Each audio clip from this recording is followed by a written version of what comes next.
আপনি তো আর্য, আমরা নিচু জাতি অনার্য, আপনি কি আমার কন্যাকে বিবাহ করবেন? তখন আর্য বলতো তোমার কন্যাকে বিবাহ করতে পারি একটা শর্তে, যদি তোমরা যৌতুক প্রদান করো, কারণ তোমরা নিচু জাত, তোমাদের সাথে আত্মীয়তা করবো, অতএব তোমরা যদি যৌতুক দাও তো বিবাহ করব।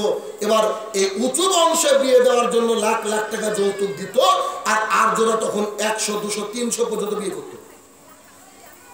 একদিনও যেত না শ্বশুর বাড়ি, কবে একদিন খোঁজ নিত না, ছেড়ে দিত। মূল টার্গেট ছিল কি, মানে দেখেন তাহলে এখানে হচ্ছে কি, নিচু জাতি উপর উঁচু জাতির সঙ্গে থাকার জন্য কি দিত, যৌতুক দিত। এই যৌতুক প্রথা হচ্ছে সনাতনী প্রথা, হিন্দু ধর্মের প্রথা। আজকে মুসলমানের বাচ্চা ওখানে বসে আছে, এখানে রেজিস্ট্রার বসে আছে, এখানে ইমাম সাহেব বসে আছে, আর একটা খাতায় বলছে যে কি কি দিলা গো, তো বলছে লিখো রয়্যাল এনফিল্ড, আর ফার্নিচার বলছে অত অক্সিজেন, বুঝলেন কি অক্সিজেন মানে তো এমনি দেওয়া লাগে, কমন ফার্নিচার। আমার মতো যদি ইমাম হয় না তো থাক তোর বিয়ে তুই পড়া, তুলে চলে দেবো। কেন? সরাসরি ইমামের সামনে হারাম কাজ হচ্ছে কি হচ্ছে না? তো ইমাম ওখানে বসে আছে কেন? হ্যাঁ, ওকে হারাম করলে কি ওখানে বসে থাকবে? কথা বলছেন না আমার?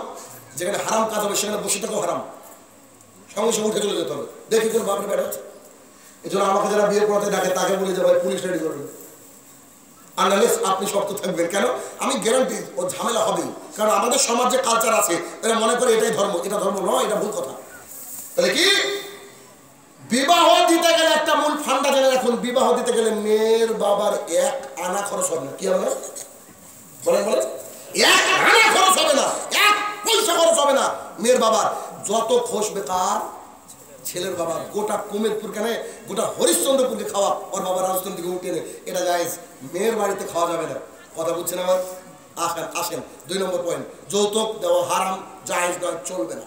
3, বরযাত্রী আমি নাম রেখেছি জুলুম যাত্রী। যেই লোক ডিজিটাল ভিখারি, যেই লোক 70 বছর বয়সে কোনোদিন ইমাম সাহেবের সাথে 10 জন মানুষকে নিয়ে এমনি এমনি খাওয়ায় না, সেই লোক বলছে আজকে 150 লোক খাওয়াবো, এমনি নাকি? এমনি অসম্ভব। বরযাত্রী প্রথা এখন আপনি গুগলে লিখেন, শাহিনুর রহমান একটা কথা এদিক ওদিক গেলে বলবেন ভাই আপনি ভুল বললেন। আর এই বিষয়ে আমার লিখিত বইও আছে, অনেকে হয়তো জানেন বিবাহ একটি ইবাদত। এইখানে এখন গুগলে লিখেন আপনি বরযাত্রী কাকে বলে। বরযাত্রী শুনে তো হিন্দু হিন্দু মনে হচ্ছে না? বরযাত্রী যারা বরের সাথে যায় তারা হচ্ছে বরযাত্রী। এই কথাটা কোত্থেকে নেওয়া? হিন্দুদের কাছ থেকে নেওয়া। 4 নম্বর জাহালাত, 4 নম্বরের অজ্ঞতা, 4 নম্বরের বিজাতীয় কালচার কি? সকালবেলায় উঠে ছেলেকে হলুদ মাখাচ্ছে ওর ভাবি। আমার লেখা বইয়ের 20 নম্বর পেজে উল্লেখ করেছি, ভালো করে শুনেন। অনেকে একটা হাদিসের অপব্যাখ্যা করে মনে করে যে হলুদ মাখা মুসলমানদের জন্য জায়েজ। জি না, ও হলুদ মাখা মুসলমানদের জন্য হারাম। কোন উদ্দেশ্যে? দেখেন হিন্দু ধর্মে নিজেকে শুদ্ধ করার 10টা রীতি চালু আছে। তার 10 নম্বর রীতি হচ্ছে অন্যের ঘরে যখন নিজের মেয়েকে দেয়। ধরেন আমার বাড়ি জলঙ্গি, আমার বাড়ির থেকে আপনার হরিশ্চন্দ্রপুর পাক্কা 300 কিলোমিটার রাস্তা, মানে যাতায়াত 600। 300 কিলোমিটার দূরে যখন আমার মেয়েকে হরিশ্চন্দ্রপুরে বিয়ে দিব, আমার টেনশন হবে কি হবে না? বলেন। আমার কলিজার টুকরা তিনি কেমন করে চলতেন আমি জানি। একটা নতুন বাড়িতে বিয়ে দিলে বাবার টেনশন হয় না? হিন্দুরা করতো কি, দেখছে যে আমার মেয়েটা অন্যের বাড়িতে যাবে, অন্যের বাড়িতে যাওয়ার সময় তার তো অমঙ্গল হবে, তাই গণপতি, গণেশের নাম শুনেছেন? দেবতা। গণেশ হচ্ছে 32টা রূপ ধরতে পারে। কটা? 32। 32টা রূপ ধরতে পারে, তার মধ্যে একটা রূপ হচ্ছে হলুদ বর্ণ রূপ ধারণ করা। গণপতি হরিদ্রাক্ষর পুজো করে হিন্দুরা সেদিন হলুদ প্রথা চালু করলো, গায়ে হলুদ। আর মুসলমানের মহিলারা শাড়ি পরে ঝাঁকে ঝাঁকে এসে দুলা ভাইকে হলুদ পরাচ্ছে। শুরুতে যে জেনাবো, তার মানে গায়ে হলুদ এটা হচ্ছে হিন্দুয়ানা প্রথা, এটা জায়েজ নয়। তারপরে কত নাম্বার তো ভুলে গেলাম, তারপরের নাম্বার ছেলে মেয়েকে দেখেছে, মেয়ে ছেলেকে দেখেছে, দেখার পরে একটা আংটি ঢুকে দিয়েছে, এটাকে বলছে এনগেজমেন্ট। এটা যে ইহুদিদের কালচার। যতক্ষণ না কবুল বলছে ততক্ষণ ওই মেয়ের সাথে কথা বলা ঠিক নয়, অথচ তারপর থেকে ভিডিও চ্যাটিং হচ্ছে প্রতি রাত্রে, অথচ বিয়ে হতে এখন 1 বছর বাকি। দিন রাত জেনা চলছে। বলেন চলছে কি চলছে না? এটা যে ইহুদির কালচার, বি জাতীয় সংস্কৃতি কি করে ঢুকেছে। এটা তো হলো সকালবেলা বরযাত্রী দাঁড়িয়ে আছে, বেলা 11টা বাজছে, আর ছেলেটা লুঙ্গি পরে খালি গায়ে কলতালে বসে আছে, আর ওর ভাবি ওকে সাবান মাখাচ্ছে। ও শালা কি প্যারালাইসিস? কথা বলে বোঝাতে পারছিলাম।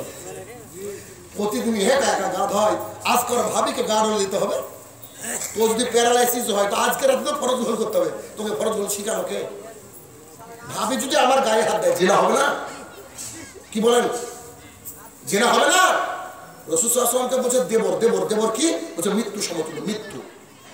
আর ভাবি এসে অর্ধেক সাবান মাখিয়ে পানি অর্ধেক ঢেলে দিয়ে বলছে, থরথর করে কাঁপছে, আর বলছে আমাকে দাও পানি দাও, তোমার টাকা লাগবে, টাকা দিও। আসলে নাই এই কালচার কোথা থেকে এসেছে আমি নিজেও জানি না, এখনো গবেষণা করা হয়নি। তাহলে কি এই যে বি জাতীয় কালচার, তারপরে মহিলাটাকে বাড়িতে নিয়ে আসা হয়, মাঝে তো ক্যামেরাম্যান বেঁচে গেল। আসলে ক্যামেরাম্যান গিয়ে নতুন বউকে থুত নিতে হাত দিয়ে বলছে এরকম করে পোজ দেখো, মোহরানা দিছি আমি, খেতে দিব আমি, আর ক্যামেরাম্যান আমার বোর গালে হাত দেয়। এ কি পুরুষ গো? হ্যাঁ, এ কি পুরুষ? আপনি কল্পনা করেন একবার গো কি পরিস্থিতি। আরে এগুলো হচ্ছে মেয়ের বাড়িতে গিয়ে দেখছে এরকম একটা সুন্দর করে ফুল দিয়ে স্টেজ করেছে, আর উপরে লিখে আছে বিবাহ অমুক আর অমুক, থাকে না ওইখানে মেয়েটাকে সুন্দর করে সাজিয়ে বসিয়ে দিয়েছে। এবার যে আসছে একটা করে উপহার দিচ্ছে, আর ওই মহিলার মুখের মধ্যে খাবার দিচ্ছে, বলছে এটা থুবড়ো, এটা হচ্ছে হিন্দুরা রীতি। এখন আপনি মনে মনে ভাবছেন সবই তো বলে দিল গো বিজাতীয় কালচার, আমাদের মুসলমানের কিছু নাই। জি নাই, মুসলমানের কিছু নাই। মুসলমানের বিবাহ সহজ। কেমন করে সহজ? এ দেখেন, আব্বু বিবাহ করতে চাই, ছেলে বলছে বেটা কাউকে কি পছন্দ আছে? তো জি আব্দুর রহমানের মেয়েটাকে একদিন দেখেছিলাম। আচ্ছা বেটা যাও তুমি দেখে আসো। বাড়িতে গিয়ে বলছে আসসালামু আলাইকুম, কে? আমি অমুকের বেটা, আপনার মেয়ের সাথে বিবাহ করতে চাই। আচ্ছা ঠিক আছে আসো। এ দেখো আমার মেয়ে পূর্ণাঙ্গ হিজাবে থাকবে, মুখ খোলা থাকবে। তুমি কি কোরআন পড়া জানো? তুমি নামাজ পড়ো? যা যা কোশ্চেনও করতে পারে। করার পরে বাড়িতে গিয়ে বলছে আব্বু মেয়েকে আমার পছন্দ, মেয়ে বলছে ছেলেকে পছন্দ। এবার হওয়ার পরে ওর বাড়িতে ফোন করে বলছে কবে আসবেন বলবেন তো, সামনে শুক্রবার। কোনো আয়োজন নেই, দুজন সাক্ষী নিয়ে ছেলে চলে আসবে। ছেলে চলে এসে নগদ টাকা দেবে, মোহরানা নগদ টাকা দিয়ে ছেলের মেয়ের বাবা যদি বিয়ে করাতে পারে সবচেয়ে ভালো, যদি না পারে একটা ইমাম সাহেবকে ডাকবে, ইমাম সাহেব টাকাটা নিবে, মেয়ের বাবাকে এবার টাকাটা দিবে, মেয়ের বাবাকে দিবে। এবার মেয়ের বাবা টাকাটা নিয়ে যা দিবে ওখানে, কোনো বাকি থাকবে না মোহরানা, যা দিবে ওখানে টাকাটা নিয়ে গিয়ে তার কলিজার টুকরা মেয়েকে বলবে মা এ দেখো এত টাকা দেবে মোহরে, আমি বিবাহ দিচ্ছি তোমার অমুকের ছেলের সাথে। মেয়ে যদি চুপ থাকে, মেয়ে যদি মাথা জাগায় ওকে, মেয়ে যদি কান্না করে আল্লাহ রাসূল থামতে বলেছেন, তখন চেক করেন চেন টেন টানা আছে কিনা দিক। মেয়ে চুপ করে বসে আছে, তাহলে ঠিক আছে মেয়ে রাজি। বাবা এসে বলছে জনাব আমার মেয়ে রাজি, আমি একটা জায়গায় বিয়ে পড়াতে গিয়েছি, তো আমি বলেছি কত মোহরানা, তুই এত, আমি বের করেন। মোহরানা বের করেছি, বের করার পর বাবাকে বলছি আপনি বাবাকে যাওনি, আমি আপনার মেয়েকে দিয়ে আসেন। তো পাশ থেকে থাকে কিছু লোক থাকে, দাড়ি চাচা থাকবে, আর একটা টুপি থাকবে, স্বাধীনতার আগের কিনা, স্বাধীনতার আগের কাঁচা। টুপিটা পরে নিয়েছে, টুপিটা পরে নেওয়ার পর বলছে মেয়ের বাবা একা যাবে মেয়ের কাছে, সাক্ষী লাগবে না? তা বললাম যে মেয়ের বাবার কাছে অবশ্যই সাক্ষী লাগবে, মেয়ের বাবা যদি বাটপার হয়। আপনার বুঝেননি? মেয়ের বাবা যাবে, মেয়ের বাবার জন্য সাক্ষী লাগবে, ও নিজের মেয়ের কাছে যাচ্ছে। উকিল বাপ আছে না, এগুলো জায়েজ নয়। এদিকে আপনার দিকে আছে আমি জানি, এই এলাকায় না থাকতে পারে, কিন্তু কালিয়াচক মালদাতে আছে আমি জানি, জি হানাফিদের মধ্যে আছে। তো এবার সঙ্গে সঙ্গে ইমাম সাহেব বলবে জনাব অমুকের ছোট কন্যার সাথে অমুক গ্রামের তোমার সাথে বিয়ে দিচ্ছি, তুমি কি কবুল? ছেলে বলবে কাবিল তু অথবা কবুল। যদি 3 বার বলেন শুন না, একবার বলে বিয়ে হয়ে গেল, বিয়ে হয়ে